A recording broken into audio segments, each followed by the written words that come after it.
wageni watatu Mheshimiwa Sebastian Kapufi mbunge, ambao ni wadau wa maendeleo kutoka Marekani. Wadau wa maendeleo kutoka Marekani, karibuni sana.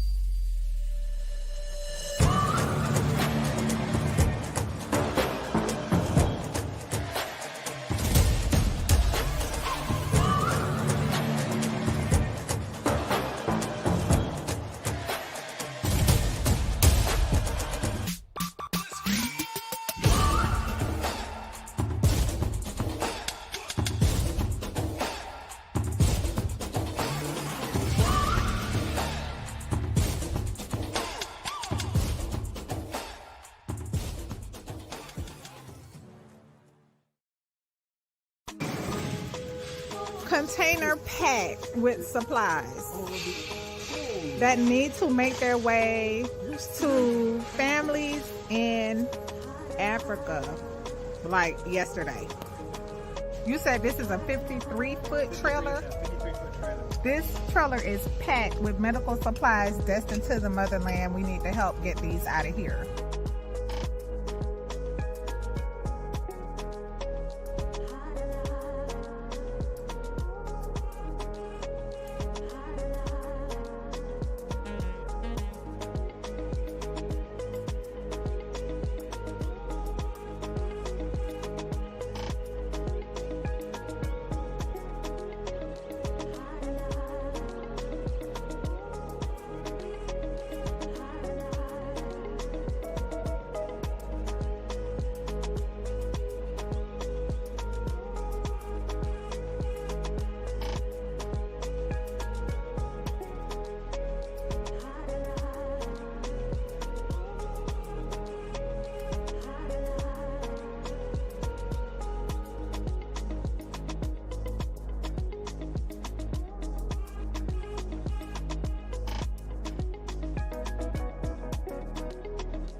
Shalom, Salama, Siemi, Shalom. Greetings to all of my Israelite brothers and sisters from around the world, whether you're the bloodline of Abraham, Isaac, and Jacob, the house of Israel, or you are a Gentile grafted into the house under the blood of Yahushua HaMashiach. I welcome you this morning. We welcome you this morning. We have a good chat. We have a great chat. So for our Gentile folks, come on in. because we're gonna get this party started. And because we get this party started, I invite everyone, if they have something to say.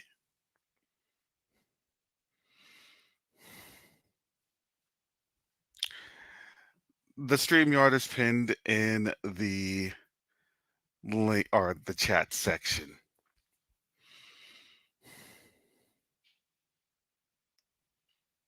Because at this channel, I want to make sure that we all get our points of view across. Join us.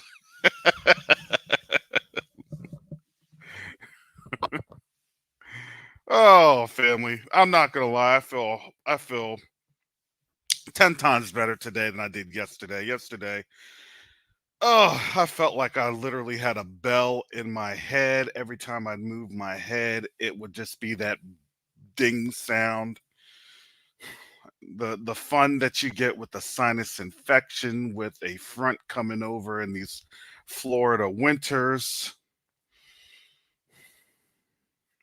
I must have hit an algorithm, wave or something, because folks came into the chat real deep. When you hit that algorithm rave, them trolls start coming on in.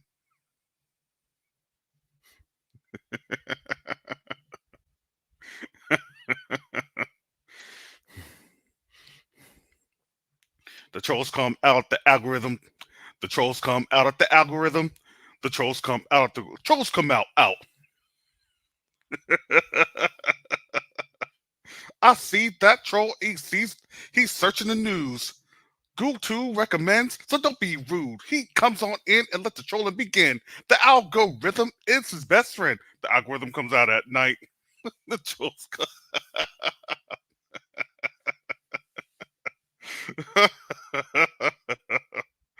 I'm trying my best. That was my little dropping ad libs on the fly. They call me Yellow Mane.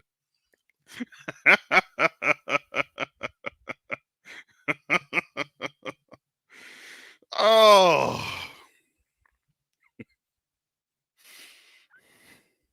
Yeah, you saw the meme. You saw the thumbnail, family. Come on, we're about to get real ignorant up in here because as you understand the calamities that the world is facing, you know what that does. You know that empowers black folks because it's like, man, we told y'all so. And we get up in our feelings. I, for one, can admit that. I say this Yahoo is he's still working on me.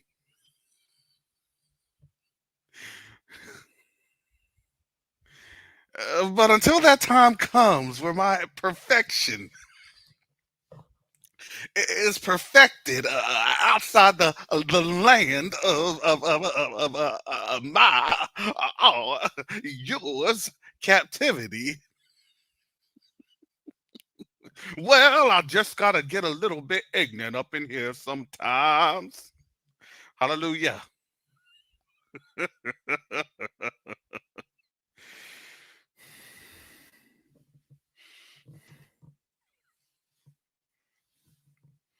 No, I do not have a tumor.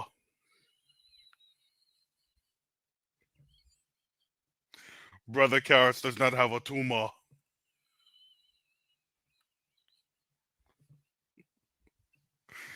Oh. Growing up, Kindergarten Cops was like one of my most favorite movies. And I think probably because, you know, mid 90s, I was like the only thing that used to play on USA Network.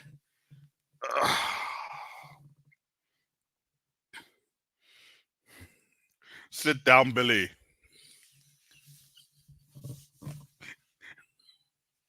I do not have a tumor. This place is about to go into captivity. That is what the word says. I do not have a tumor.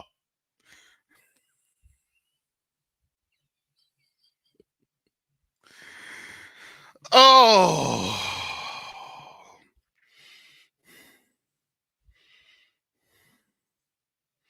I did not overdose on the Ozempic.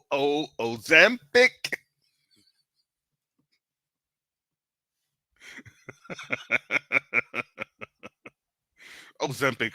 Known side effects are having you have nostalgic memories of back in the 80s and 90s when you grew up in a kid, and then sudden irrational thoughts and jokes that come on out. Ozempic.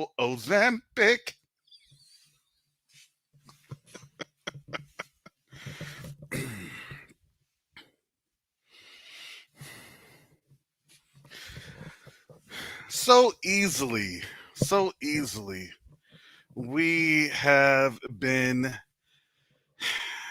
getting snared back into the trance. And it's a trance family. Trust me. You had a trance last week with all of the things right before the explosive New Year slash Janice and Jambries event.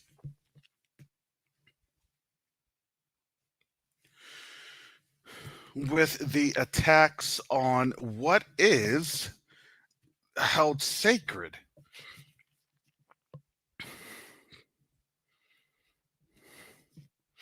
And that's the Black Church. See, for years, it was not a question. We already knew this in our community. But you have to understand the way the Most High moves, he has to expose everything. It was an exposure.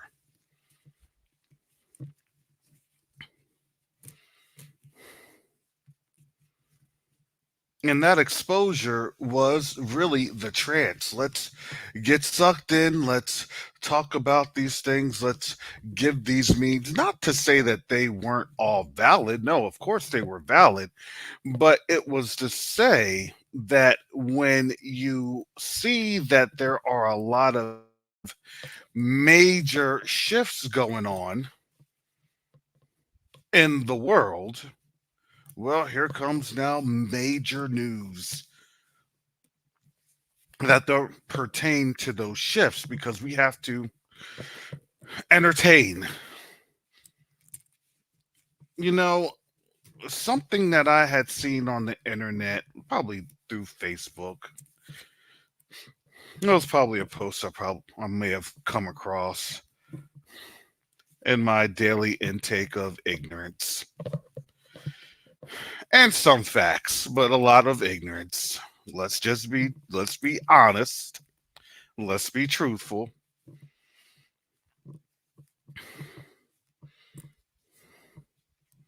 One of the memes I had seen about 2 or 3 months ago, it said, before Rome had fallen, they had circuses and gladiator games every single day. Why is that? Because if things are going bad on the outside, then you have to make things look really great on the inside. So when all that sudden calamity and destruction happens, well, don't you want to feel good about it when it happens? Because it's not the question of when the collapse happens, or if, excuse me, it's the question of when. It's the question on of if you'll be distracted or not to lessen the impact.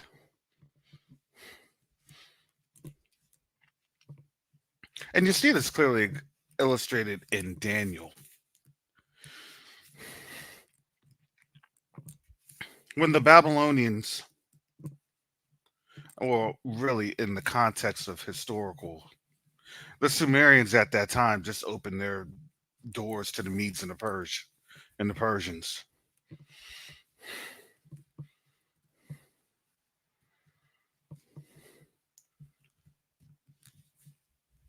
will this nation then follow suit and say,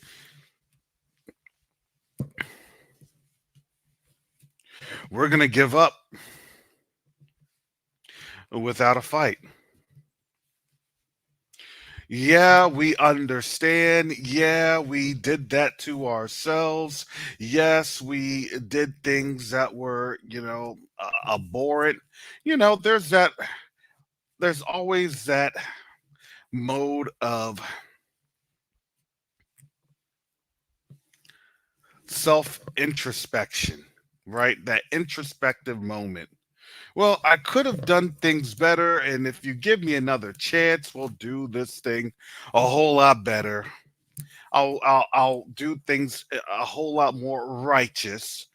There'll be more just behavior.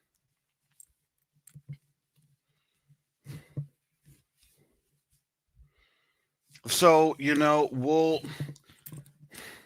lay down arms. We'll know when we're defeated so we can begin to rebuild and repair. And this time, with the altruistic arms of those that have conquered, we'll begin to plot a new course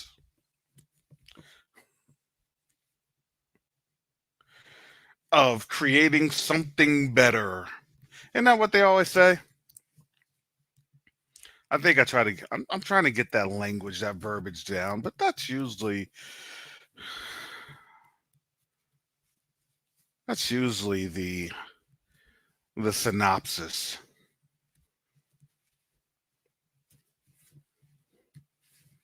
Hey, we're defeated, so now, you give us a chance, you give us oversight. We'll make sure that that doesn't happen again.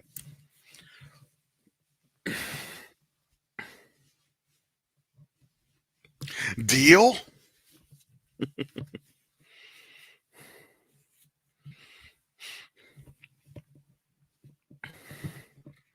You know, after reading Second Ezra 15, verse 45 and 46, that's been the question that's always been on my mind. That's been the questions of what is getting ready to happen. When people come on, and I like to listen to these, talking heads that are very, very secular in nature.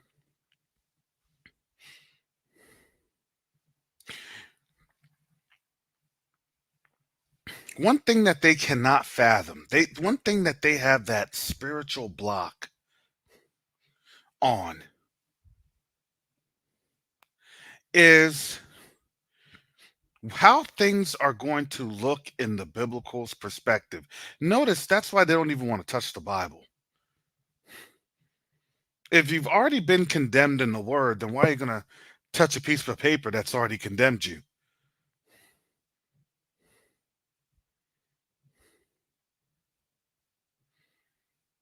Remember, that's what happened with Jeremiah and Jeconiah.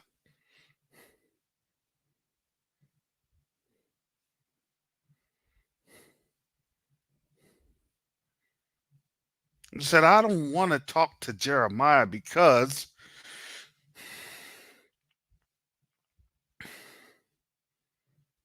he's going to prophesy bad news. There's never any good news. There's never anything here or there.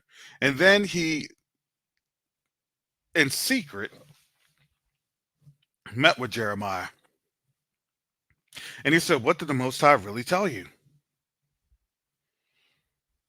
Because he knew in his heart the Most High always gives a way for his people.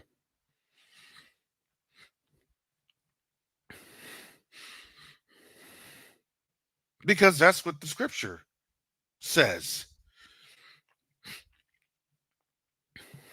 Excuse me, getting a little bit of drainage. Excuse me.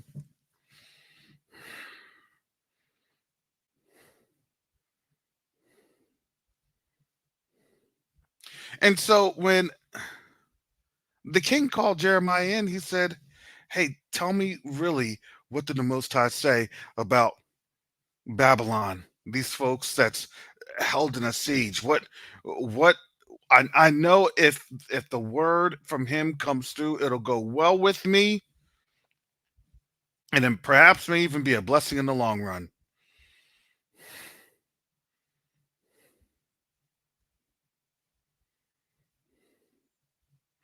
And Jeremiah told him, he said, "Look, may the Most High be on his throne. We glorify the Most High first. Because why? It's not a glorification of us. Please understand, family. We can joke, we do all this stuff. This isn't our this isn't glorification of us. It's a glorification of the Most High and what his word has said.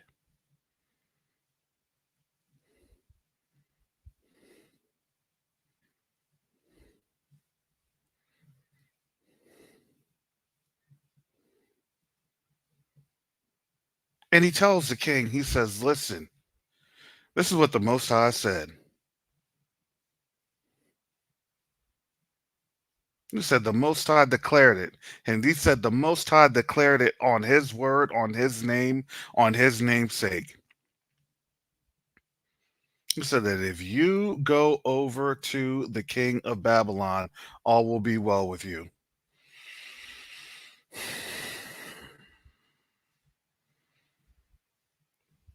This is what Jeremiah is saying to the king of Judah, the king that was promised to always have someone on the throne in the line of David.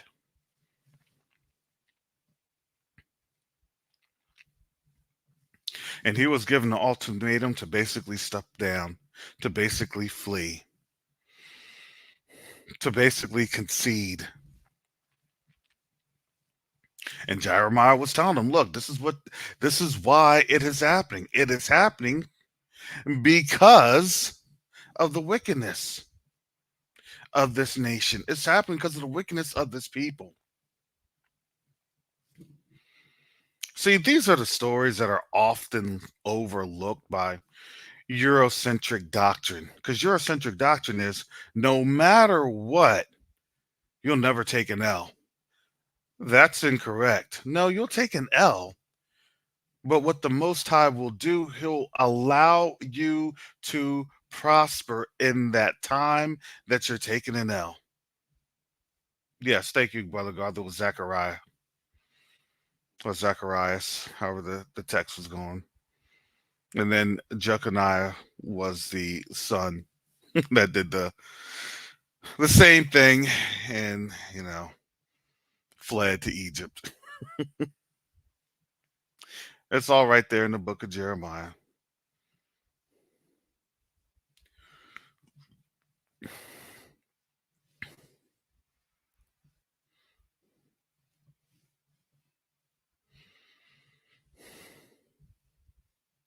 But all as this time was coming about, if you read Jeremiah, it wasn't over the course of a couple months. It wasn't over the course of a couple of weeks, and it certainly wasn't over a course of a couple of days.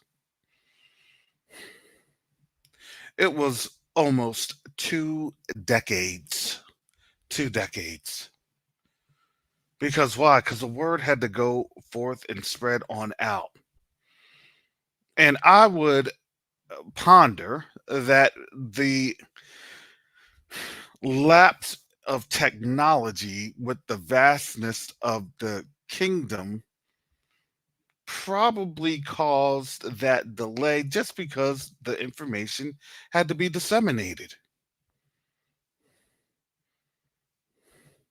And I'm pretty sure that at that time, if you were a Yahudin and you were either on the side of Jeremiah's camp or you're on the side of Zechariah. Let me make sure that.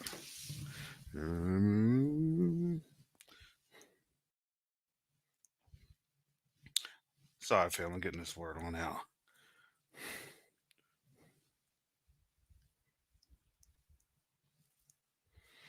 But what he was doing, he was taking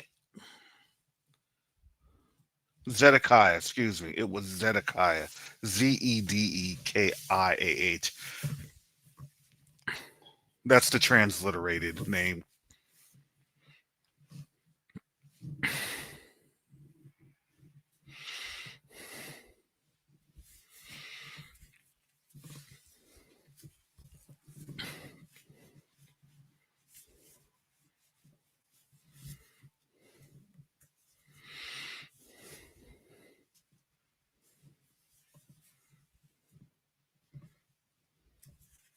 And so, with being either on the side of Zedekiah, which is the king, hey, the king knows that's the government.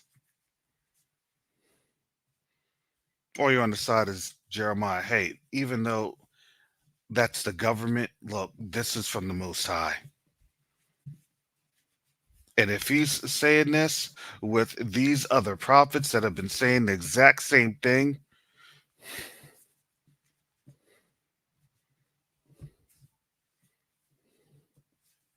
this thing's going to come to pass.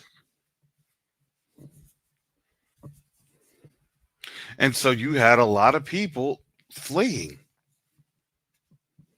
and you had some people staying. And ultimately, those at the end that did not flee, they were taken out forcibly. See, the Most High always gives you a choice. You can either listen to the truth or you can reject it. And the choice that he gives you is made in an earnest and sincere manner of this is why you're being judged because of this wickedness. This wickedness is not being tolerated anymore.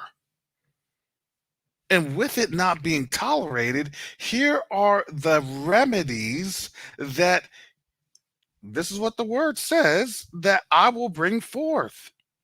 Because he said, I will judge this nation.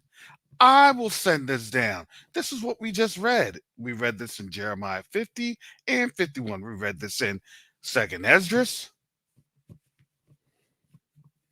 You read it in Isaiah.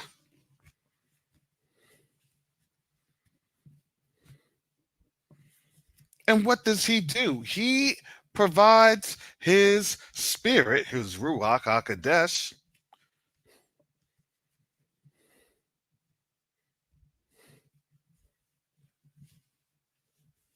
and you're in better tune and better alignment when you're covered under the blood of his son, Yahushua HaMashiach, that atonement.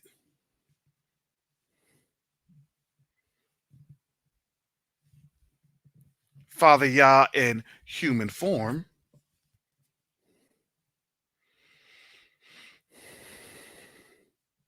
So we can be more spiritually attuned and spiritually ad-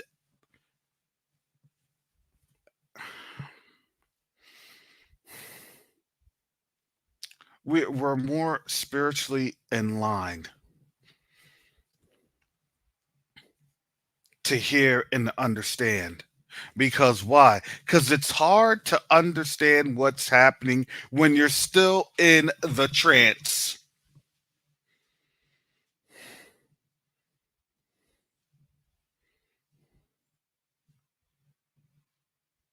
And you have the world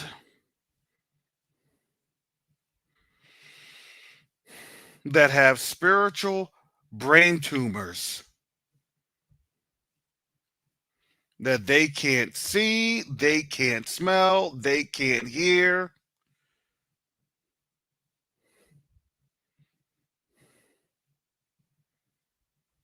Because they choose to stay in the trance. See, there's a choice that is being made. And now people are making the choices. Let me tell you this, the world is making a choice.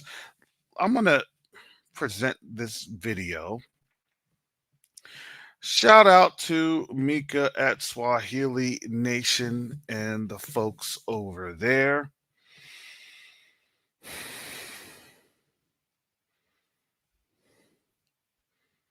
I'm going to play this from the beginning.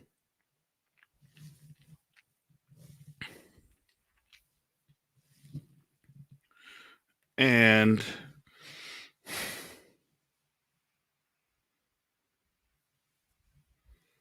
let's get this here.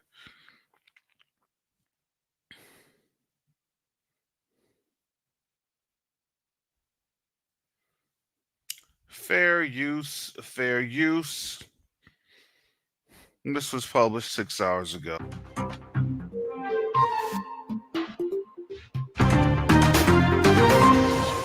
This is the journey to one Africa.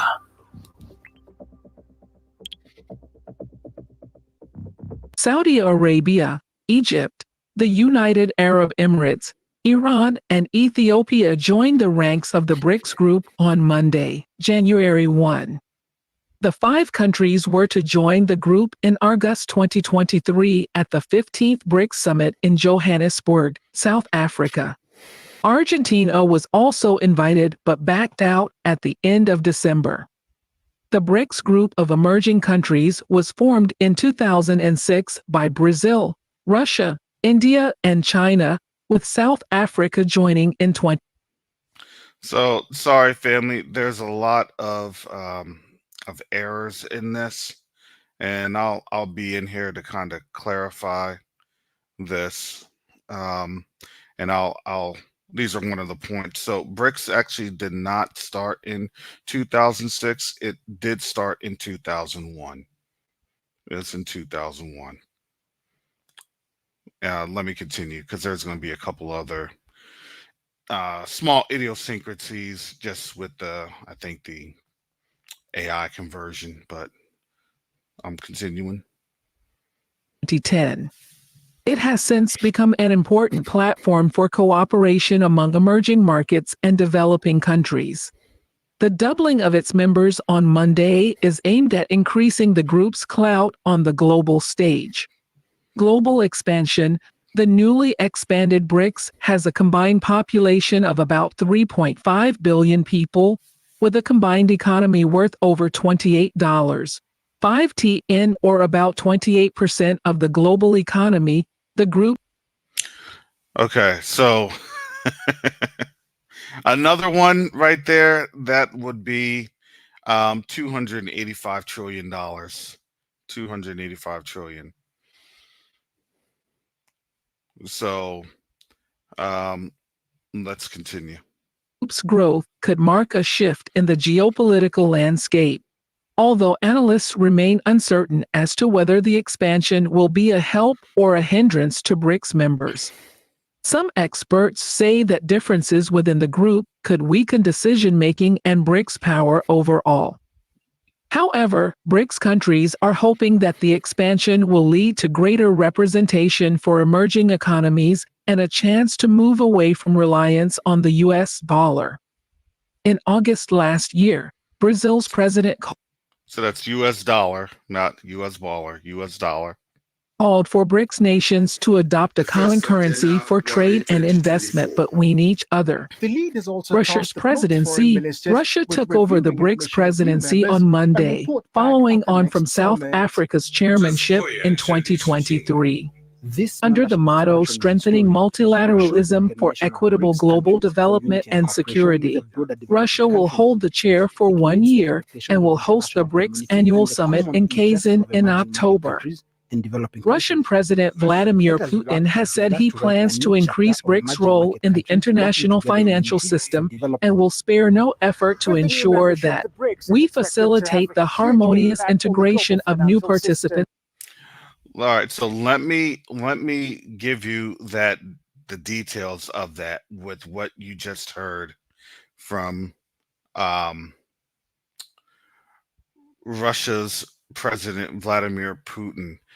The harmonious integration isn't so harmonious.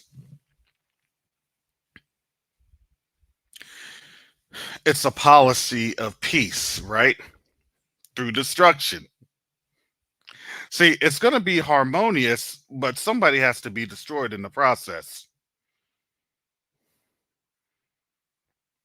This is the Asia's, Babylonianisms that they've learned all around the way. Shout out to Sister Judy for sharing this video because, yeah, there's a lot of meat in this. Let me continue. In activities. Let me System and will spare no effort to ensure that we facilitate the harmonious integration of new participants in activities.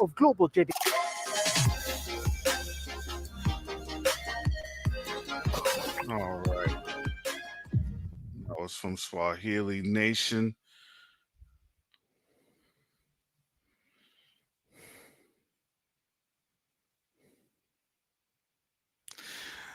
So, family, we see where that is all leading to.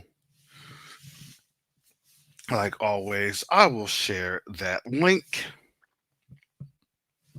here in the chat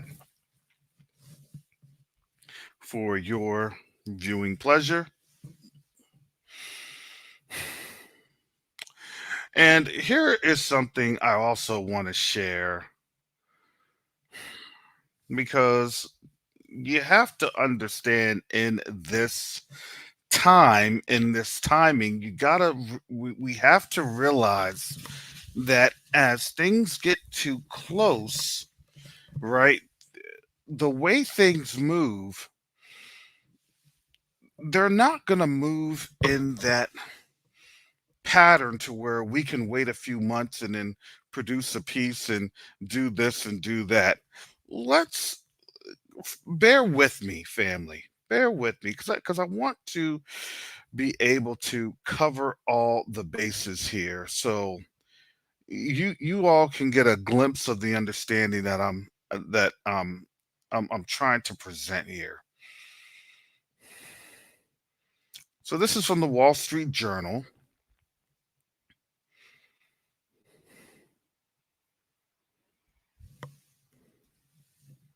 Sharing that article in the chat. This is from the Wall Street Journal. Russia moves forward with plans to buy Iranian ballistic missiles. Moscow in recent weeks has also begun receiving ballistic missiles from North Korea. North Korea is a what? There's Brics and Brics adjacent nations. Not everybody's going to be officially invited to the Brics because it's going to be the invite in stages.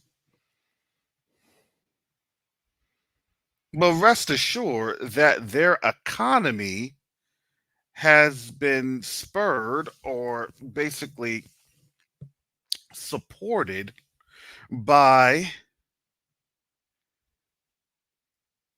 Chinese and Russian support. This is part of it. Receiving ballistic missiles. Well, that's no secret because the thing was Russia's always been receiving support from North Korea. They started to receive support from North Korea, if I'm not mistaken, back in early 2023. And that was in the fears that ammo shortages were about to happen with the uh, Russian-Ukrainian conflict. And now you no longer hear about the ammo shortages and things of that nature because that's who's been supporting them.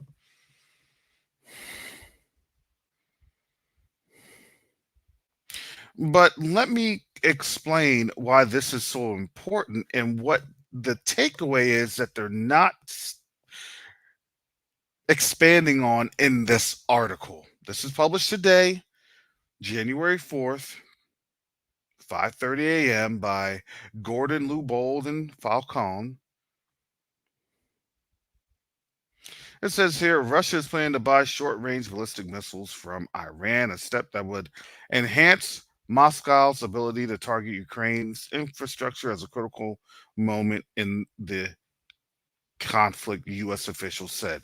So let me tell you what that means in terms of those short range ballistic missiles and what that signals. That signals the move forward to now honestly control all of Ukraine.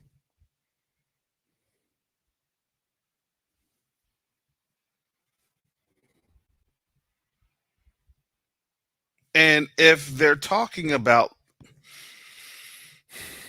the United States is concerned that Russian negotiations to acquire close range ballistic missiles from Iran are actively advancing, then that means those purchases are already here. Because why? Because they don't want to tell you in this article. You can scan all the way down, all the way down. It's pretty extensive. Not really, but you can scan all the way down, maybe about 15 paragraphs.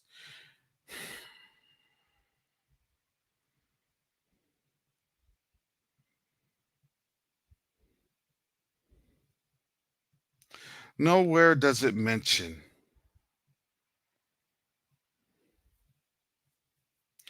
Iran's partnership and inclusion into Brics.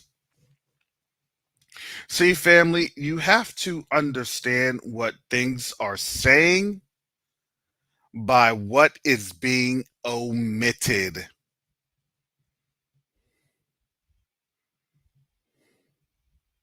See, when you have the supposed Iranian drone strike on an Indian vessel, but yet in a few days, Iran is getting ready to join Brics.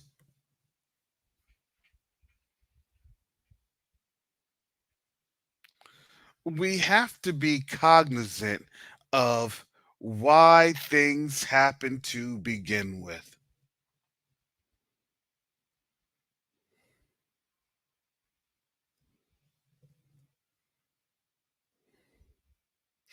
And if you realize that story kind of fell flat on its face because they were trying to see if the media arm of this information operation was going to generate the buzz of India having a negative relationship with Iran because, well, let's see if we can create chaos and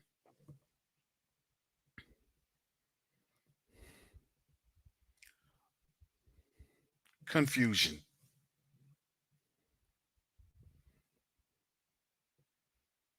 I'm sure Iran just had a quick phone call to India and said, "You really think that that's going to be me? Come on now, for real?" And India had to respond and like to say, "Okay, we'll send out a vessel and make it look like we're getting all, you know, hot and bothered, and we'll play the game for the Western nations." And then that was it. That was it. They literally sent out, I think, one ship into the Indian Ocean. Like, all right. Okay, Wes, how does that make you feel? Well, don't you want to send out more ships? Don't you want to do something a little bit more provocative? Don't you want to do a tit for tat? Why? They're about to join Brics, and we're gonna still investigate and come to our conclusion.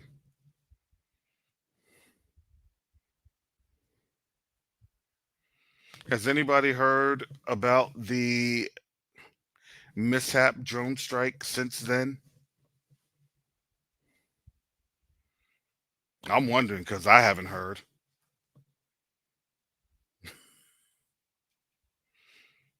I haven't heard any hide nor hair of it in the last week and a half or so.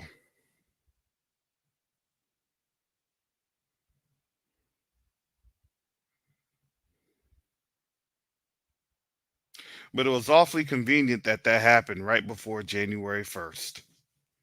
Just saying. See, these little things are not a coincidence. This is called political sabotage. Now, back in the day when the trance was, heavy on a lot of these nations, they would be saying, "Oh, you want to know what? Well, let me kind of reconsider. Let me kind of," and this actually tells me, this actually signals to me that whatever diplomatic rousing that used to happen in terms of riling up the base to rev up the traditional mal feelings of what used to occur for over the 3 or 4 centuries, that's no longer effective.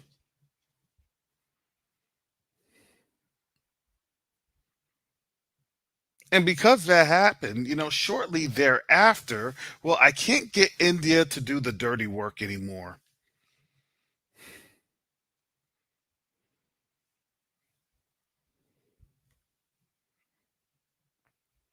And we don't really want to be on out there with our hands. So what are we going to do?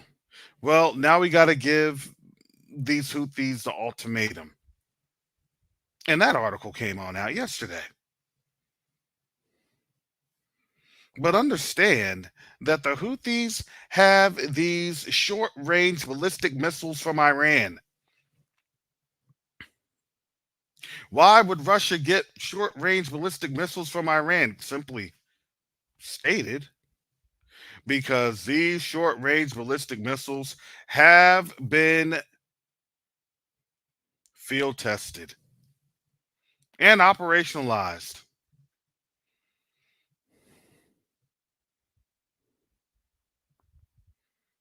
And you could see the results that it's had in all the areas.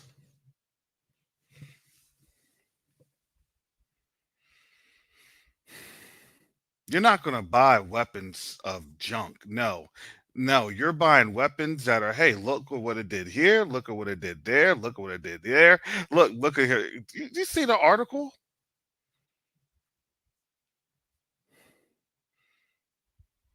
All the U.S. was doing was literally giving the Iranians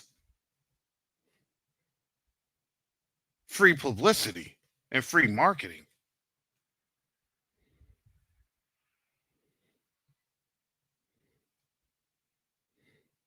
Yeah, you see that? Look, this is what happened here. This is what happened there. Yeah. I could bundle that on up for you. We got we got the Houthi plan. We got the Hezbollah plan. We got the Hamas plan. We got it for you. Which one do you want? The more you get, the deeper the discount.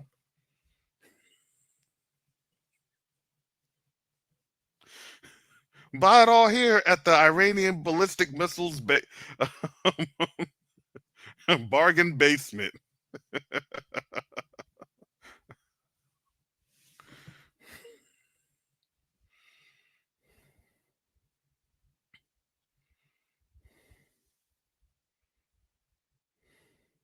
So fair use on that one.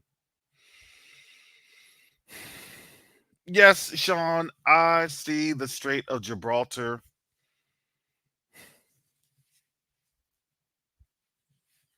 Yeah, that's right, Pastor Rick Fletcher. Let me get you that ballistics missile bundle.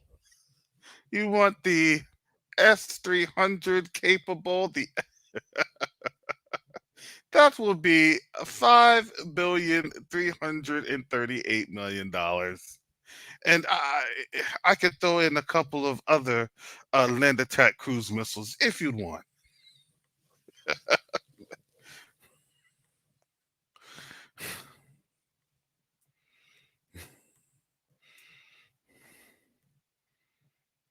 That's what's happened. Look, y'all act like they act like this is the very first arms deal that they had with Iran. Really? No. The last thing they bought for them was the Shaheed drones. And that thing was lighting up Ukraine. Now they're getting, listen, now they're putting their money where their mouth is. All right, well, looks good. We're having effect. The economy's good. The sanctions aren't doing anything. And on top of that, man, our economy's growing. Because why? Because of BRICS involvement, BRICS inclusion. Why do you think now, do you now understand why Saudi Arabia politely excused themselves? You ain't naming me in that operation, you know, prosperity garden. You're not naming us. We're not doing anything with that one.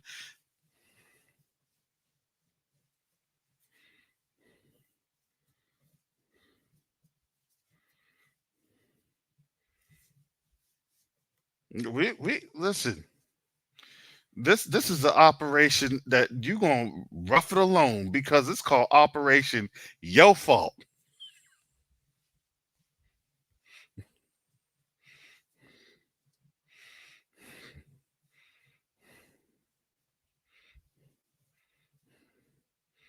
And I'm doing the operation. I'm bouncing. Brics is now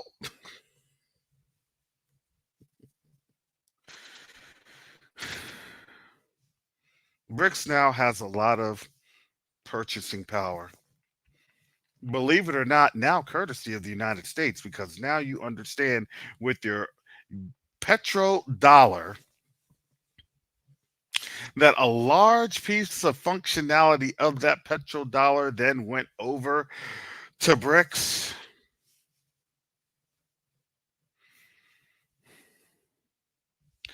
It's about to look real crazy. And the reason it's about to look real crazy, because this is what the Saudis do.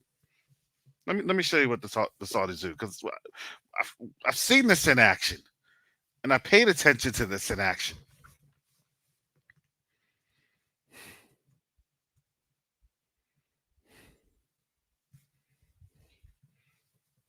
And this isn't speculation. I've seen this in action.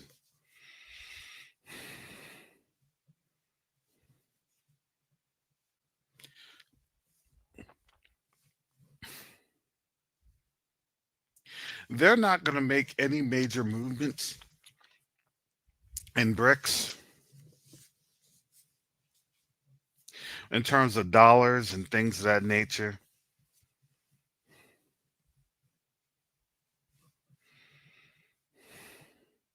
until after Ramadan.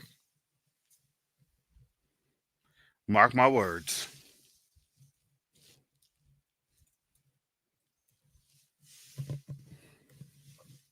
So after Ramadan.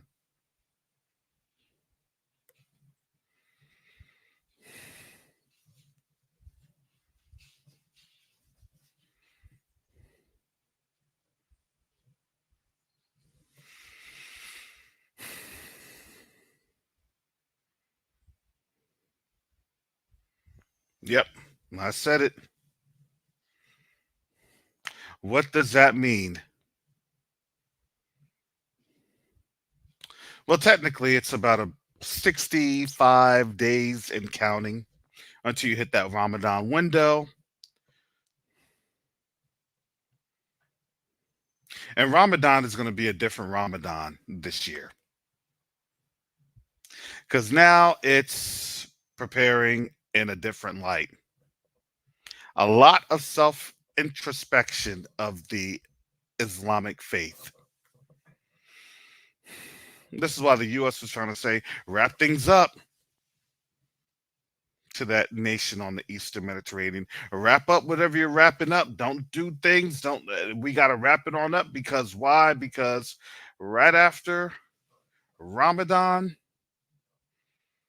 that hornet's nest that you kicked is about to get much, much worse. Oh, and let me tell you what corresponds with Ramadan. Can't make this on up. Let me show. I'm gonna share. I'm gonna share my screen here so y'all can see it.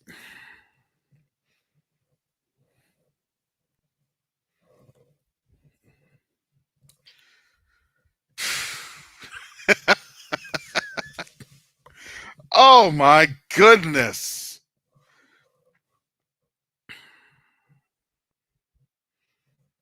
I wish I could zoom into this more, but I'm going to read what this says.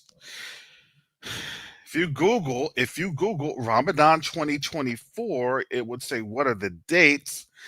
People ask, what are Ramadan dates for 2024? I'm going to read this from Google, and that's according to the Evening Standard. As the Islamic calendar is based on the lunar cycle, Ramadan rotates by approximately 10 days each year.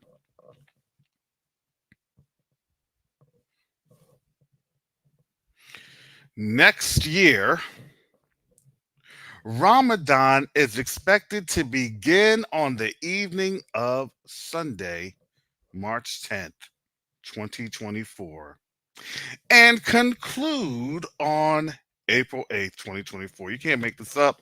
You can't make this up and conclude on April 8th, 2024.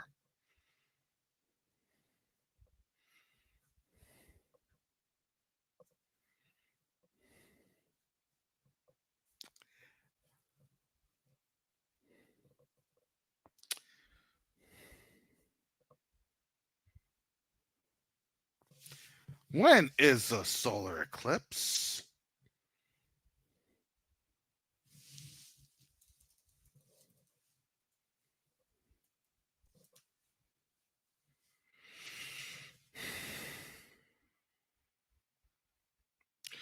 Let me share this screen.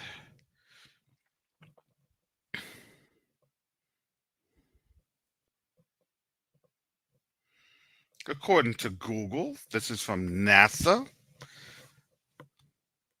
science.gov, Monday, April 8th, 2024. On April 8th, 2024, a total solar eclipse will cross North America, passing over Mexico and the United States and Canada. A total solar eclipse happens when the moon passes between the sun and earth, completely blocking the face of the sun. The sky will darken as if it were dawn or dusk.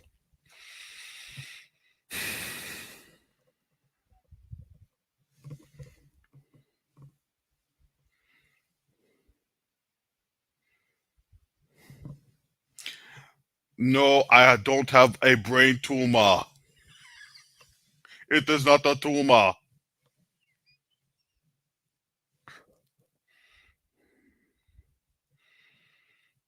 Man, oh man, oh man.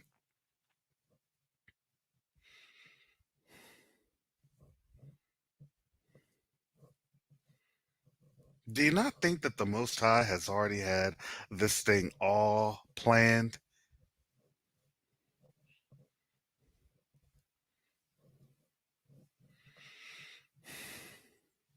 He certainly does.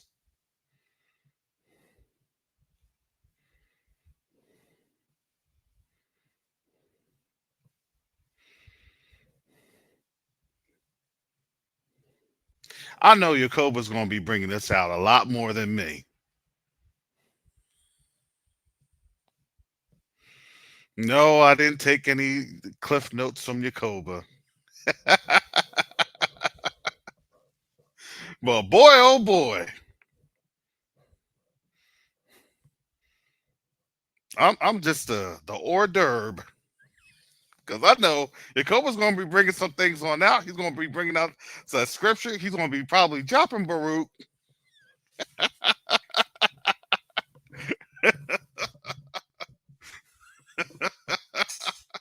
It sounds to me Jacobus going to probably do that Apocalypse of Abraham. I'm telling you.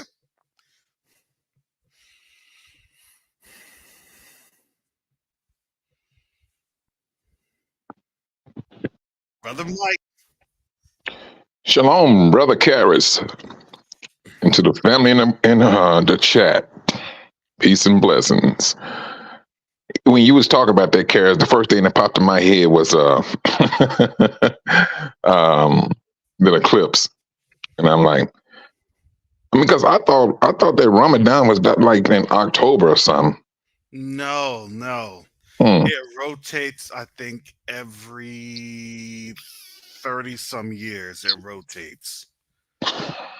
No, or like 15 years, something like that. Yeah. Okay. Mm-hmm. And it happened to rotate this year like this, huh? Everything that's supposed to be happening around March and April. What's that movie? Civil War. That's supposed to be coming out another time. Come on, man. Now. Yeah, I'm saying the same thing. Come on now. I mean, and then we did what? Then what is that? Leave the World Behind. I was talking to a friend about that last night, and they showed that the part where the flag was on the moon, and then and then the eclipse came about, and it darkened out that flag. I'm like, man, come on now. Yeah, come on. Because why? Because people are going to go crazy when that dollar erupts. And that explosion is not going to be a good explosion.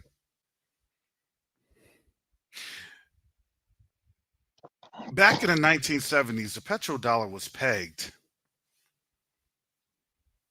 to oil. That's the special relationship that the U.S. has with the Saudis. Everybody said that this would not be done. Everybody was saying, no, the Saudis would never back away from the U.S. Now they have. Now, Terry, the Saudis, they were selling oil to the United States. Was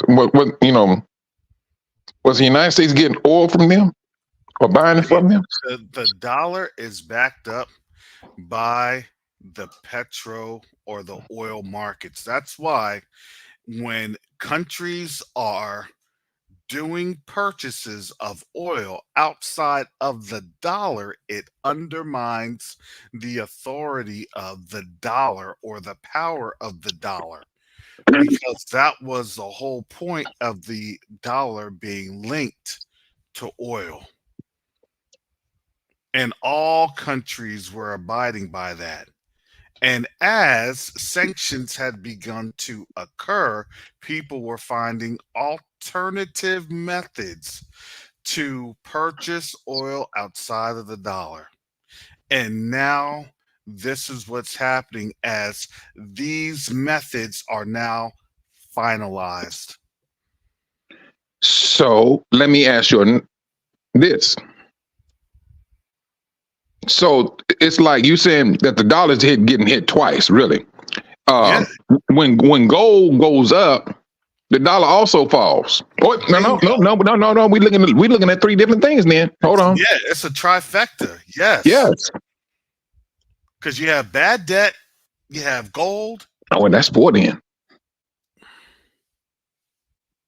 I mean, a bad debt, gold, and then gold, oil, and then it got Brics. Yeah, and Brics as an alternative. Yeah. Good night, man. That's four. They're in trouble. Yeah. That's four fronts to the economic warfare that people aren't even talking about.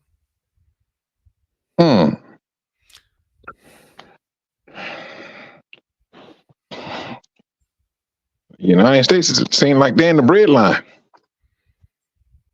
Oh, they will be, because why? Because nobody's going to honor any transactions by the United States. How can you honor something if your credit isn't good?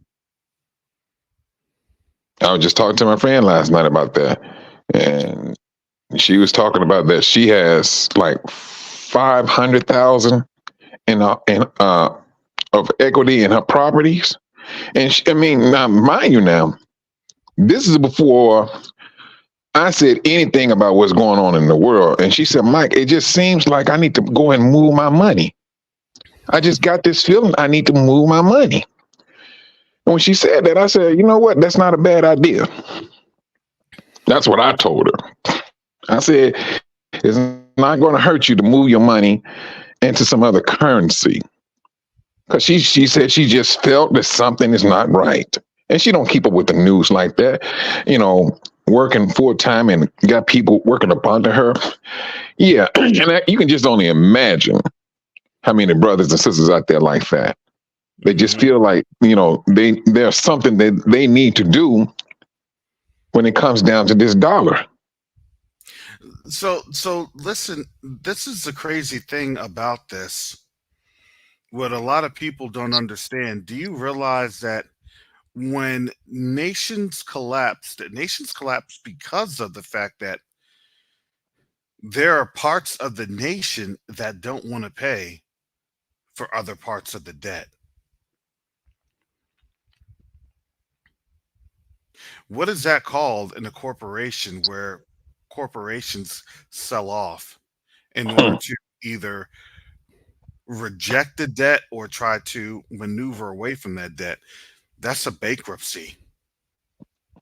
I mean, Sister Pamela Hood said checkmate. And the bankruptcy's about to pop off. And that's what a lot of folks look. You don't hear anybody else talking about this outside of our channels and our platforms. You really don't. They're going to talk to you about, well, it's this, it's that, it's this, you know, very topical. Very topical, you know, crayon level thinking. But let me tell you, when you literally see how the word matches up with what is happening in this world today, please, they better start looking at these Israelite channels a little bit more closely. Because guess what? We making moves over at Quest Unite Africa. Yeah. Because why? Because this is literally what the Most High was showing us last year, and now here it is. Can you see this? Mike and I were literally just talking about this. The board was literally just talking about this last week. We said, look how all this stuff is going to start to happen in April.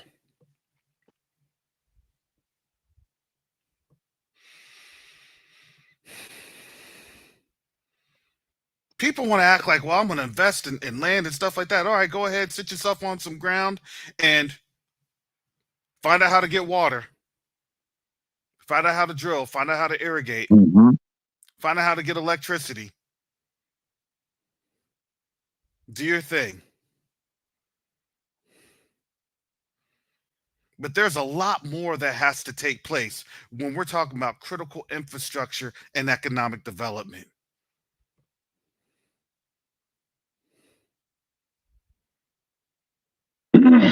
What we're doing is we're planting seeds because we know what the word says. We know. We're coming on over there to do what? To build up the walls of the tabernacles of what? Of Zion. That's what the word says.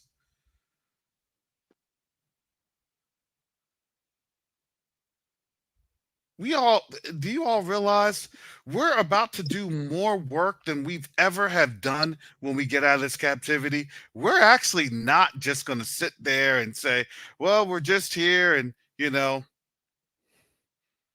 lay down in the dirt and die. No.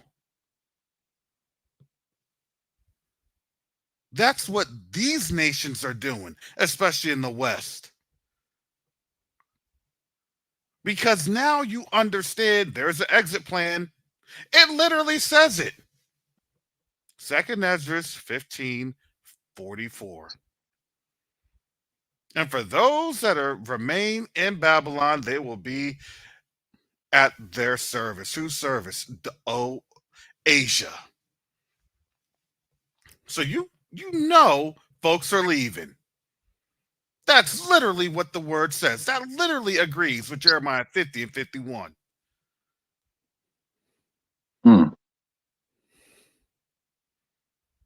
I don't know how much things are clearer. I tried to lay this all out now. It's up to you all. May the Most High deal with your hearts. That's all I got to say. That's it.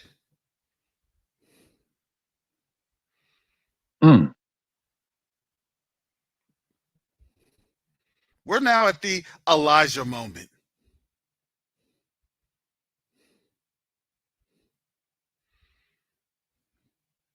If you trust in Baal, then there you go. Hold on to your money. If you trust in the Most High, pray about it and ask the Most High where you need to direct those resources. Karis, what's that scripture where Yah said, the shrewd one sees danger and he go and conceals himself? I know that's in Proverbs, but I can't recall it at the top of my head. Right, but we see in the danger. Yah is letting us know. You see in the danger. Act upon what you're seeing. Whatever's understanding or the way your spirit may move you. We don't want to just, what's the word? I know here in the United States, from a lot of us, we was born here. We seen wars, read about wars, and it seems like this country always landed on its feet. Always boom. It don't look that way now. You got 4 different roads that has come up against this nation. And if you pay attention to the news, to these politicians, look at their faces. That confidence they used to have. Oh, this is the strongest country. Whatever. That shrewdness. That confidence is gone. It is gone. It's absolutely gone. And now you got news channels saying, "Hey, United States has lost this world power title." This is what they're saying. And so we were just talking about this yesterday. We were talking about, how we're going to, well, I know how we're going to, we did this months ago. We have business plans for so many different businesses in Africa. It will blow your mind. We have brother Eric, he's in Zanzibar. He's supposed to be sending me some pictures and things over where he's at in Tanzania. Eric said, "No, man, Mike." He said, "I might go back and visit for like a couple of weeks or a month." He said, "But I'm right back in." He said, "No, I know something is about to blow over there, and I don't want to have no parts of what's about to happen in the United States." That's his words. And I feel the same way. I feel the same way. And I'm like Yacoba. And for the brothers and sisters that may not have the funds to do that, Yacoba said this.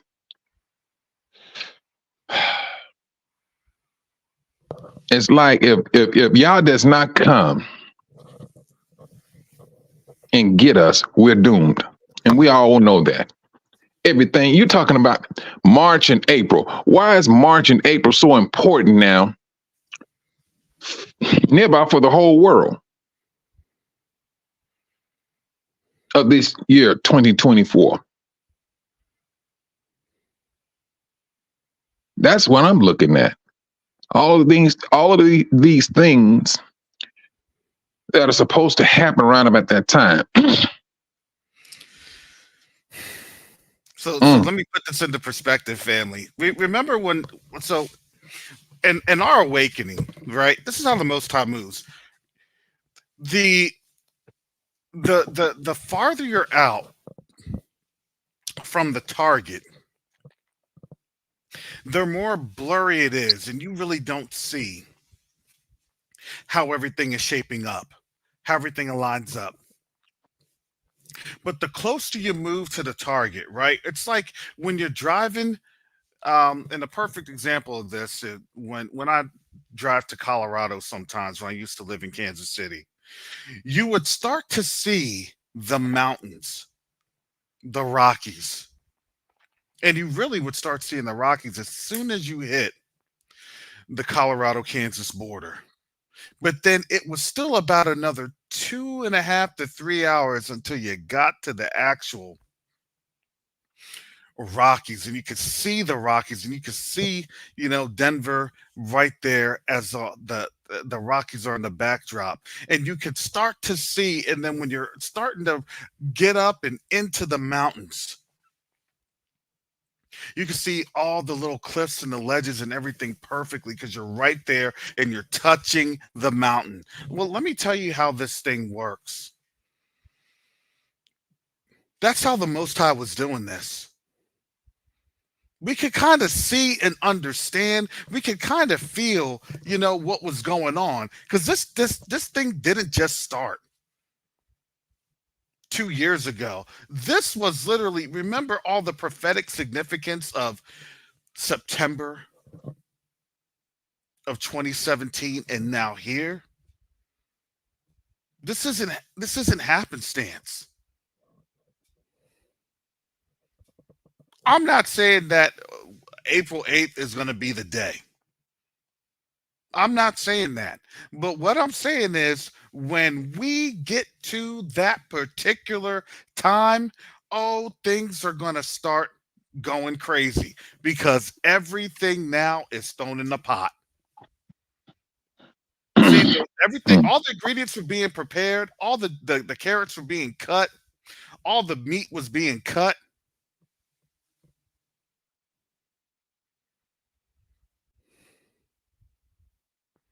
And now things are getting boiled. And you see that happening right now.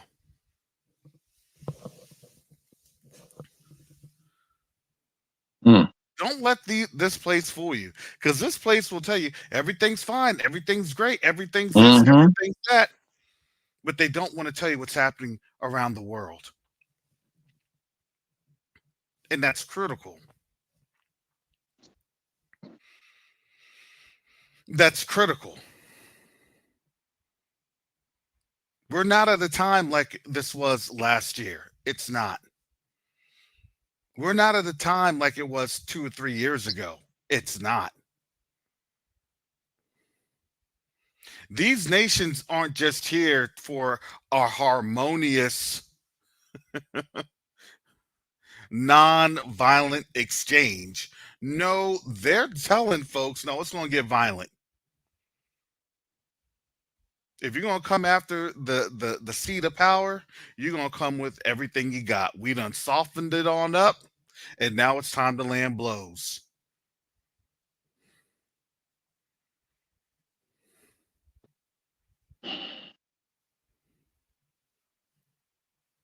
And so let me tell you this. Put this in the perspective. March 10th, the start of Ramadan.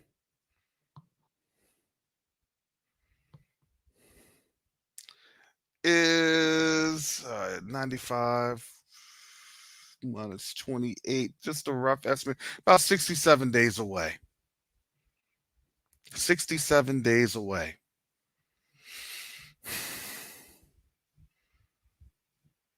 April 8th, 95 days away.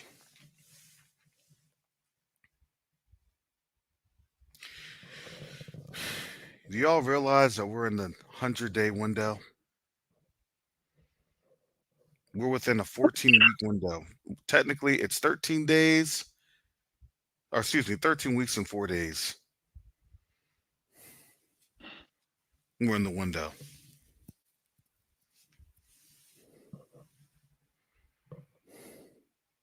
I was explaining how Ramadan in our situation, what ends up happening is that Saudi Arabia and other Arab countries, Muslim countries, they do not enact things or will enact major momentous change usually after they celebrate Ramadan.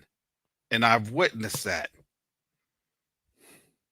And now, with Saudi Arabia joining Brics, and Saudi Arabia is the main pivotal player in the petrodollar, which then fuels the wealth of the United States. Any change that is likely to occur will be after their Ramadan, which ends on April 8th. That also coincides with the end of Passover, Mm-hmm. which also coincides with the total eclipse in the United States. Too many variables.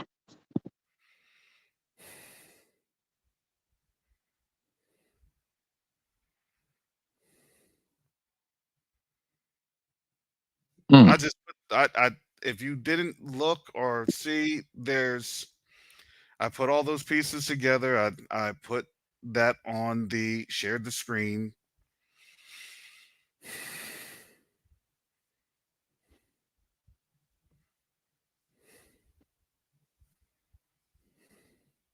You can Google it. You can look it up for yourself.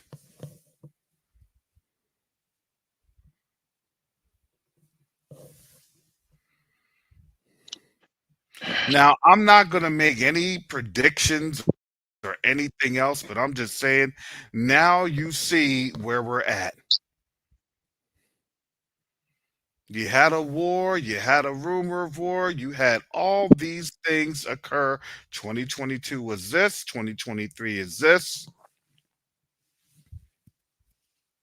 The only thing that happens that has to happen before any type of military action occurs are those countries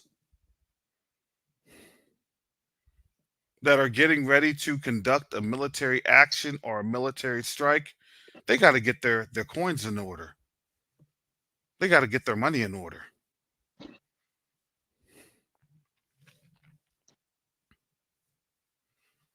And folks just don't go through and fight a war to say that they're going to liberate and that's it. No, they go through and they make sure that they get their payback.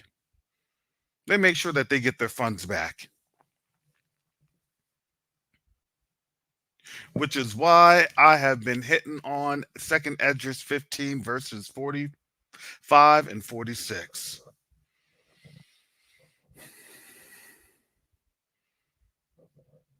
Do you see what's happening? This global South, this king of the South is rising up. And they're about to take on the global North, which is the West.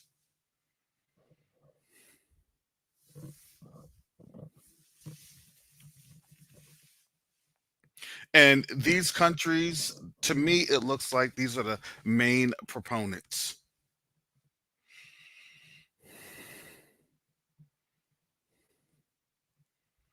Which is why you had the Red Sea blocked off.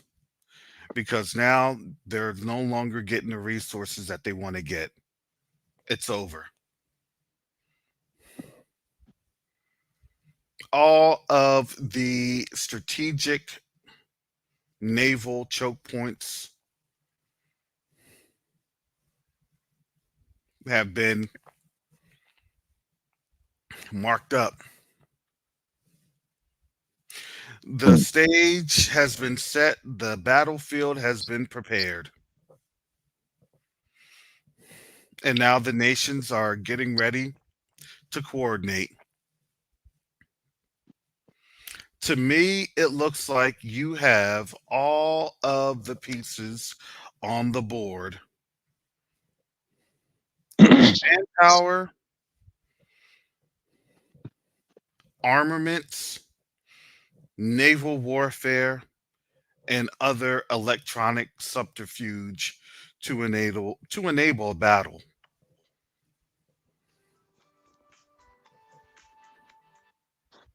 That's what it looks like to me. And all we could say here is we have been telling you this. Nobody here should be so shocked or surprised to see it happening, because we've been saying that, well, this is going to happen. No one here should be shocked, especially if you've been following this channel or Teo Ministries. No one should be shocked.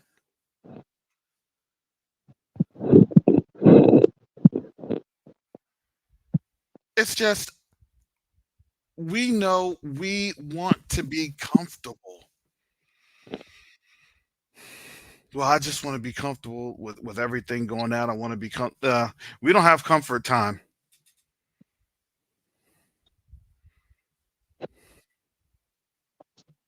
Comfort days are gone. Mm-hmm. And gone. I mean, now it's. I mean, I know what you're saying, Carson. I mean, don't nobody want to make no prediction, but when you start adding things up, it's, oh, wait a minute, you got this here, you had that there, this. It becomes clearer individually what you need to do.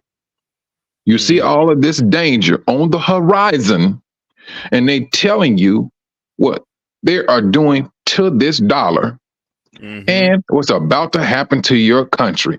We just got a warning. A blatant movie just flat out told you what's about to come downhill. And that was last month. A couple weeks ago. Yep. You know what I'm saying?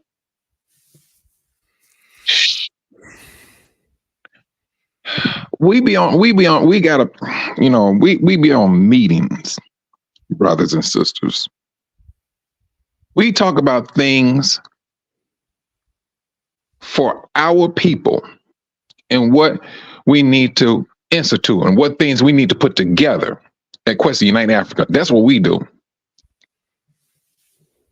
And I just wish that you all can see what the stuff that the things we have put together. Why in the world do you all think y'all's people is moving like this now? I mean, you have your Kobe, a brother who's preaching about. Mike, go ahead. I'm sorry. It's not even people that even know that they're awakened or even know who they are. That's even saying, man, I gotta get back to the continent. It's our brothers and sisters that's not even awakened. They don't even know who they are, but they're like, yes, I just gotta get up on out of here. Something's telling me I gotta go. And they doing it. They're doing it. They getting up. It's no. America is not for me. I see it's too much danger in America. And these are just, let's just say, the average black folk. Period. Priscilla Charles says we're supposed to go to digital money on April 15th, their projection. Well, when they project April 15th, I'm going to tell you, we'll probably go to digital money way before April 15th. Way before. But yeah, that it now starts to make sense. It now all starts to make sense. It's now all adding up. And all we're doing is just being witnesses. And we're just speaking truth and peace. That's it. This is the truth. This is what the Most High's doing. And now the peace is, look, don't be afraid because of what the Most High's doing. Just do what you need to do. Walk how you need to walk. Move how you need to move. And Hey, consistently ask the Most High to give you wisdom and knowledge and understanding in all the matters that you're involved in.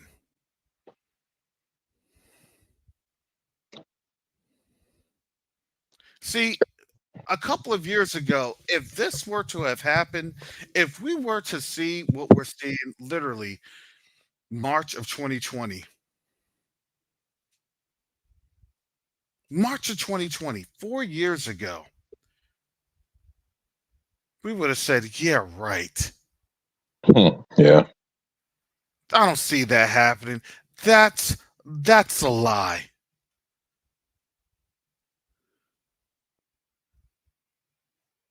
You realize that what we're seeing 4 years ago would have been science fiction.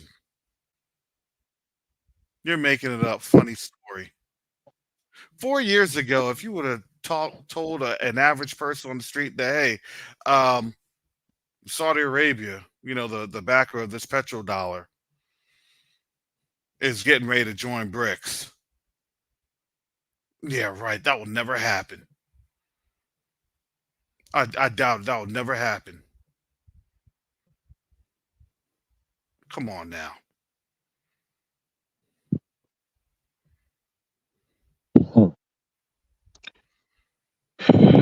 Man, just sitting there listening to brother Eric yesterday.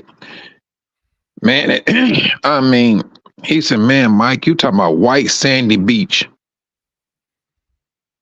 And I'm like, "Bruh, you?" I mean, he said, "This is what he did. He seen the danger and he acted upon it. He did. He Mhm. did. Yes, he did. He acted upon it." And see, the thing is, I don't want to trivialize that, because here's the reality: a lot of our people are not in the financial positions to Yeah, do that. We're yeah. just, and we understand that we just aren't. But what we can do is prepare ourselves that when it's time to go, it's going to be time to go. It doesn't matter what position you're going to be in. Let the world tell you we all gonna be broke. If you live in the United States, so I don't care how you look at it. We all gonna be on the same totem pole. Well, that's what I listen. The reason when I say some things that I said, and things of that nature, sometimes what ends up happening is the Ruach Hakodesh will put something in me and like, hey, this is what's going to happen. That's how it's going to happen. And I said, look, I believe, I feel, I believe. And then here's the awesome thing about that. Then months or maybe even years later, we'll read Second Esdras. And then it's like, that's the confirmation that was in my spirit. No, we're going to be okay. Because why? Because there's going to be a mechanism for us to leave. You want to know why? Read Second Esdras 15, verses 44, 45, and 46. That's literally the confirmation.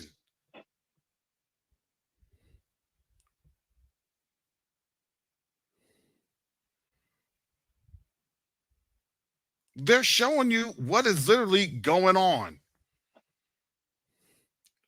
Oh, this place will never be invaded. The invasion's happening right now. I mean, sorry, it's happening right now. I don't know what else to tell you. Yeah. It just Mm. hasn't been activated. But no, this invasion's happening. It just hasn't been activated.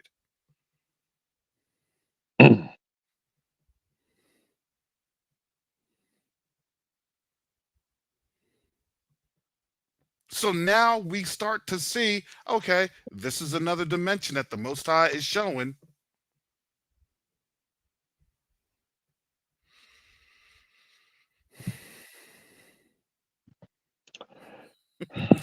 Exactly, Pastor Rick Fletcher. Invasion is well underway. It really is. It really I is. say that too. It really is. But you know,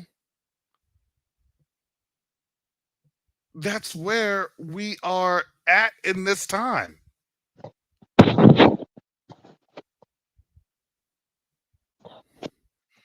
Who would have seen this a couple years ago? Honestly, no one. We don't know how the Most High moves, but we understand the direction that he's moving in. We don't need to know what every single mile marker is going to be in that 500-mile journey to see the mountains. But we know that we're going to get there, and we know the time that we're going to get there. It was on his timing. He was the one showing us all this. He was the one.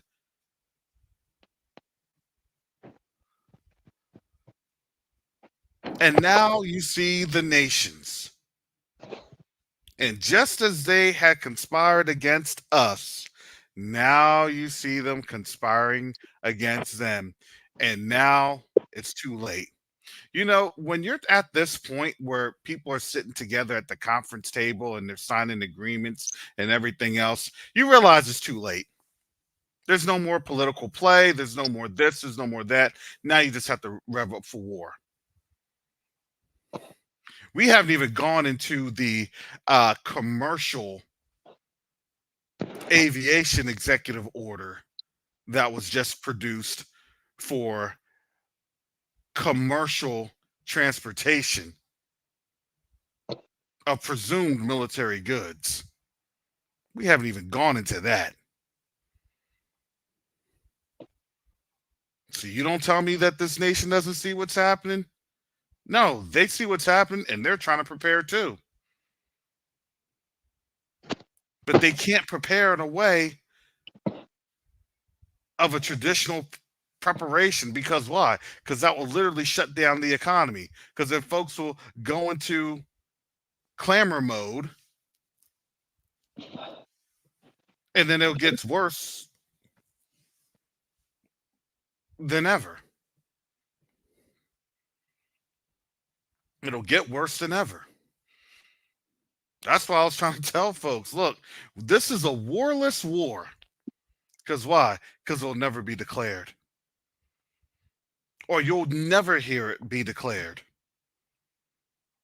And if it does get prepared or declared, guess what? Plain and simple. You're just a conspiracy theorist. Nobody's declared war on us.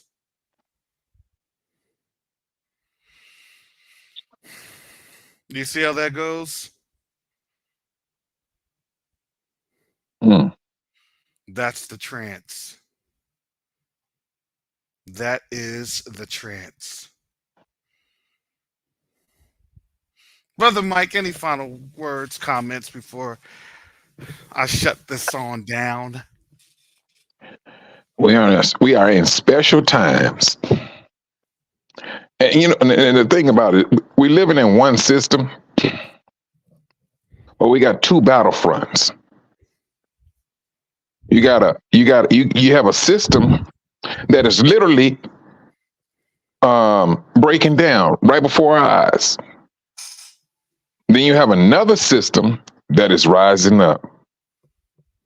And not the scripture say, spoke about Esau and Jacob, a beginning and an end, and one that would never end. And so, yeah, if you have a system that's coming up that will never end, yes, we're going to have these birth pains, but now we are starting to see things a lot clearer. It's like it's right before our eyes. It's right before our eyes. We're seeing things happening, which I never thought that I would be living to see some of the things we are witnessing today. That's, I mean, you talking about, I mean, from, let's just say something from the smallest things of brothers and sisters calling themselves family and they never met one another.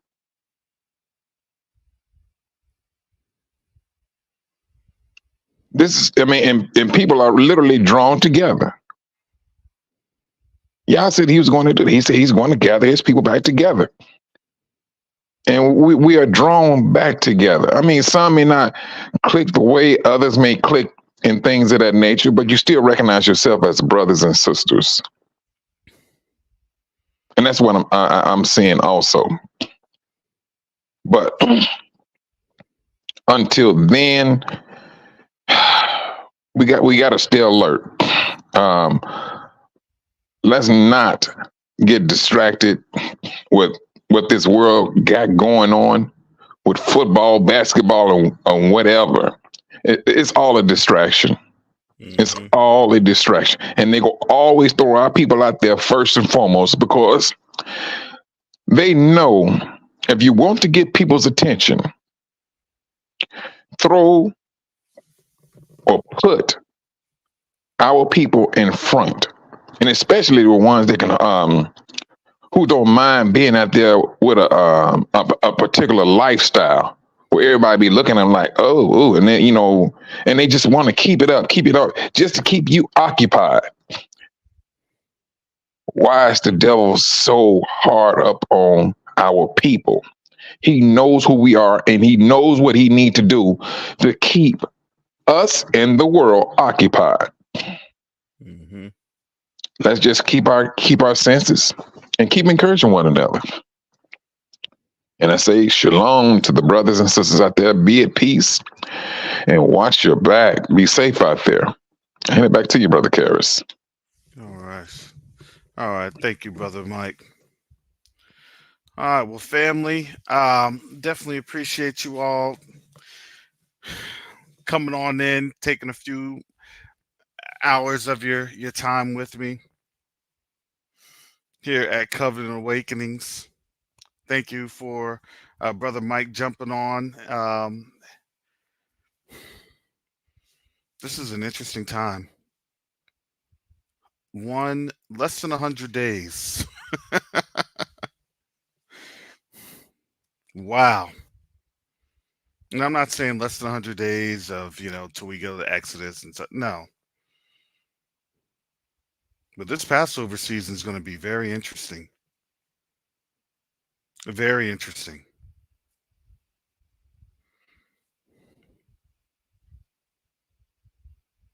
At Quest Unite Africa, we're getting ready to host the Invest in Africa seminar. The Invest in Africa seminar. Well, we'll have guest speakers from Tanzania, Rwanda, and other African nations being able to share their experiences of owning a business, being able to do the legal compliance of business and property ownership, and to be able to provide question and answers for those that attend the seminar.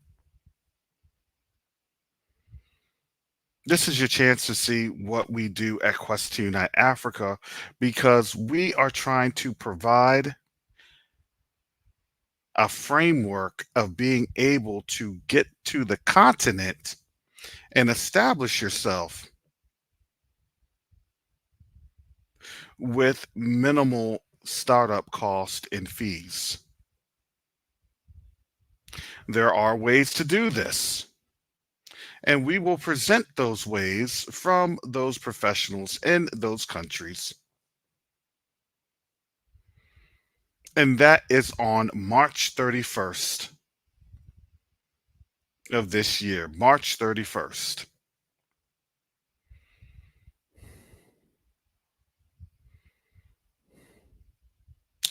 please visit quest2nightafrica.org and sign up.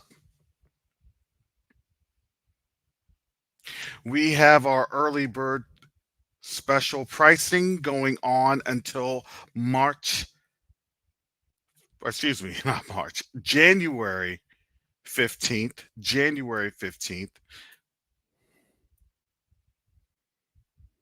And depending on the amount of interest, it may be extended. So, family, please do not hesitate, because this is something that is going to provide critical and valuable information, especially during this season. And we want to make sure that everyone gets an objective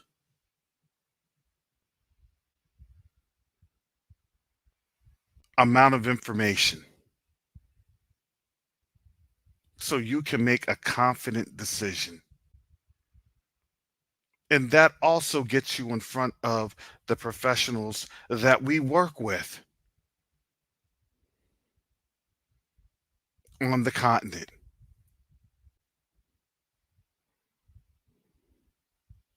So please do not miss that opportunity. We should be putting out a video here pretty soon. Shout out to our PR department. They're going to be getting that together. The January 15th is the early bird. Tickets start at $50. For our early bird special, it is 20% off, so it will be $40.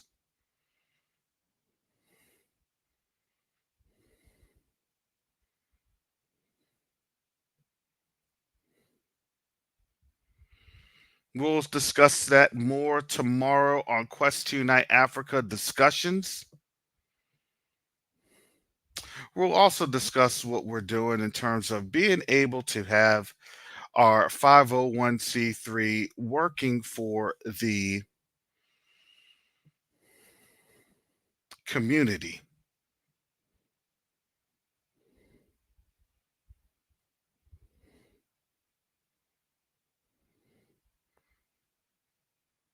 There are a lot of strategies that we have discussed, a lot of things that we're trying to do, because everything that we do is to help with creating that linkage of critical infrastructure. Before I go, I had reached on out to someone else that was on my son's team, and we were discussing some things, and he was a Gentile, but he works for one of the major desalinization plants here in the Tampa Bay area. And I'm not just saying the Tampa Bay area, I'm saying this is one of the major desalination plants in the United States. It's right here in the Tampa Bay. It's called Apollo Beach. And if you're driving anywhere around Tampa, especially East Tampa, you'll see the smokestacks. Well, that's also part of Tampa Electric, because they utilize that as water turbines. But it's also desalinization, because it also feeds into getting the salt water into a drinkable or usable freshwater status. In the process, in doing so, there's a lot of other byproducts, like sea salt and things of that nature that can be refined at other places.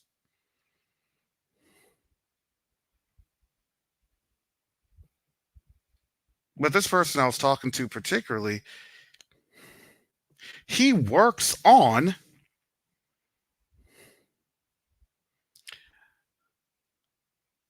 high pressure water filtration. and providing the chemicals to ensure that the detoxifying elements are utilized in there to get rid of the pollutants and other microbes. I don't know how the Most High did it. I don't know how the Most High set that up. But these are some of the things that we run into every single day at Quest Unite Africa. These are some of the things that our volunteers bring on up to us. Hey, can you check this on out? Can you check this on out? Can you do this? Can you do that? These are some of the programs, the projects, and the portfolios that we have. And we're doing the planning. We're doing the work. Because we believe at Quest Unite Africa that this is a season that's going to be like none other.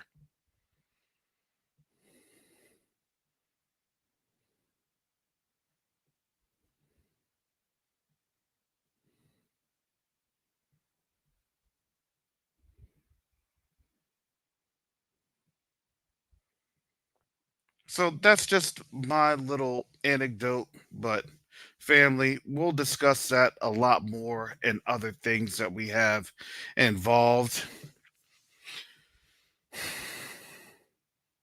We are asking folks to give via questuniteafrica.org. And as you give, as of December 31st, we're trying to get away from Cash App. I made that announcement last week. We're trying to get away from Cash App. So as of December 31st, we're no longer really soliciting donations for Cash App. Brother Red has put together a wonderful program that will actually allow you to see your donations as you give.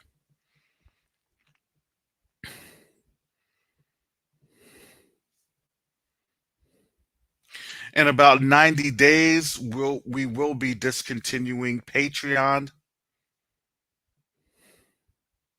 And we'll have that subscription service through the website that Brother Red is putting together.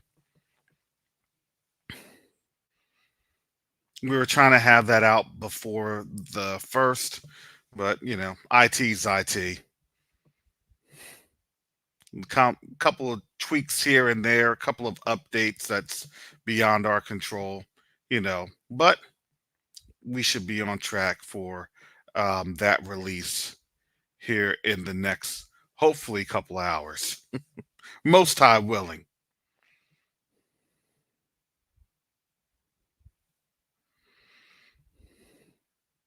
So all of that can be done through quest2uniteafrica.org. That is quest and number 2 uniteafrica.org.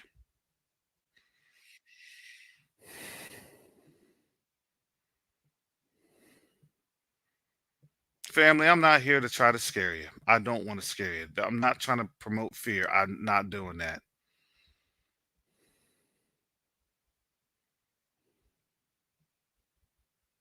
Yes, Cynthia. Yeah, we will actually be able to specify what is investments and what are donations.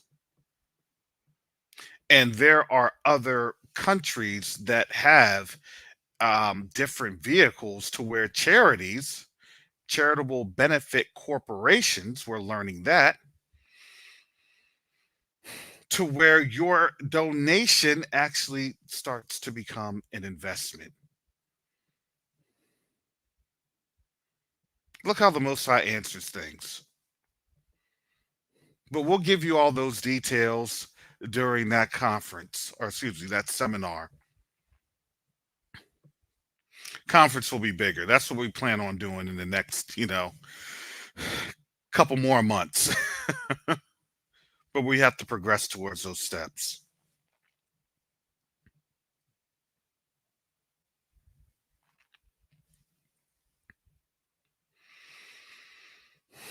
Because I know, family, we get bombarded with emails of why we do this or how we do that. Look, what Brother Mike, Brother Red, the Reeves, Sister Shar, Sister Fatea, and a lot more of our people at Quest Unite Africa, that's what we do.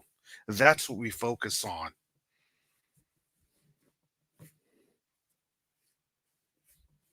We have an awesome medical team. We have an awesome cultural engagement team to really understand these nations and what we can provide for them. In order to provide, you have to understand the lack.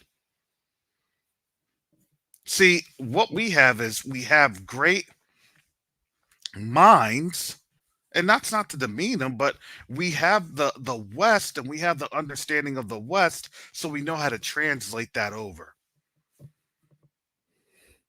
And then we can translate over to them how to utilize the resources. See, remember, they have the resources. They just get told, let's just dig it up off the ground and let's just put it on the ship or the plane and we'll get on out of there. And, you know, there it is. Now you see that these countries are really making a concerted effort to keep production and manufacturing in-house, so then the finished goods can go over. And that manufacturing overhead is then captured on the continent.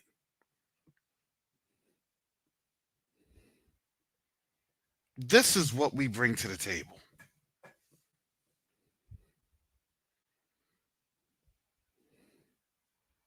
So we'll discuss all that and more. Please go ahead, check out our website, and I believe I got to talk to Red. We should have that up and going in the next day or so. So with that said, family, most time willing, we'll be back on tomorrow, January 5th, for our Q2A discussions. The first of this, honestly, the most pivotal year.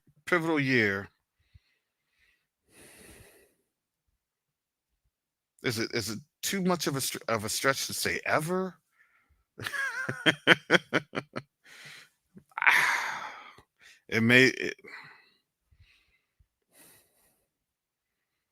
I'll let you all be the judge of that, but this is a very pivotal year. Hallelujah. So with that said, family, shalom, salama, siyemi, shalom, peace and blessings. Yasharel.